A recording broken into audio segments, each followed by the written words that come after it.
Zlatna kosa. Berta je bila mala pastirica koja nikada nije odlazila iz svojih planina. Već je vreme da siđemo u grad, reče jednog dana svojim ovcama.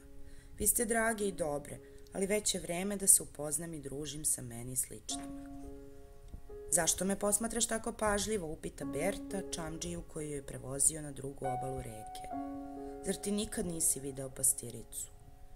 Jesam, odgovori mladić, ali nikada tako čudne kose kao što je tvoja. Zašto ti kosa nije crna, kao svima nama? Kad je ušla u grad, pastirica je primetila da stvarno svi stanovnici tog mesta imaju crnu kosu. Uzdahnu Berta, izgleda da me svi radoznalo gledaju kao da sam neko čudovište. Biće da je to zbog kose koje nije iste boje kao njihova. Ubrzo je shvatila da je u pravu. Stanovnici tog grada nikada nisu videli kosu kao što je njena. Ha, šta ti se desilo s kosom, devojko? Podsmehnuje se deca. Jesi li bolesna? Uvek mi je bila ovakva, pastirica gotovo zajeca. Zbunjena i uplašena, misleći samo kako da utekne od podsmeha onih koji su je jurili, Berta je naletela na jednu tezgu s povrćem koja se nalazila u uglu pijace.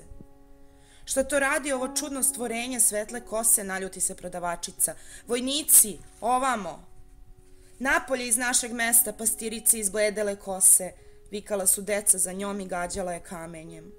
Milost, pomoć, dozivala je Berta bežeći strašno uplašena. Zašto nisam ostala u svojim planinama i brinula se o svom stadu? Čuvši povike prodavačice, dođoše dva vojnika kraljevske garde i uhapšiše sirotu pastiricu. Ništa nisam skrivila, reče jednom vojniku. Ne bi me začudilo da si veštica zbog te tvoje tako ružne i čudne kose, reče vojnik. Zatvorite je u ćeliju, razbesni se kralj kad je čuo šta se dogodilo, zaveden kao i svi stanovnici zemlje lošim utiskom na koje je na njih ostavila boja kose pastirice. Ja ništa nisam učinila, nevina sam, zaplakala je ona. Pastiricu su zatvorili u jednu kulu dvorca tamnokosih ljudi, a posle izvesnog vremena mladi kralj je objavio rat starom kralju. Pobedio si me, reče crnomanjasti kralj, traži mi šta god hoćeš. Ono što je najvrednije u tvom kraljevstvu, reče princ, pobednik, jeste pozlaćena kosa devojke koja je zatvorena u onoj kuli. Ako mi ona devojka dobrovoljno ponudi svoju zlatnu kosu, odreći ću se plena koji mi pripada.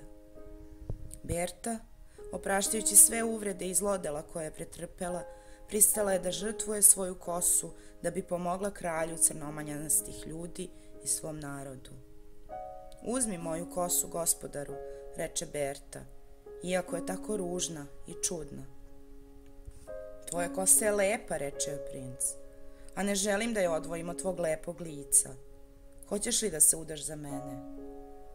Pastirica i princ su se venčali, ali Berta nije zaboravila svoje ovce, već ih je dovela u palatu.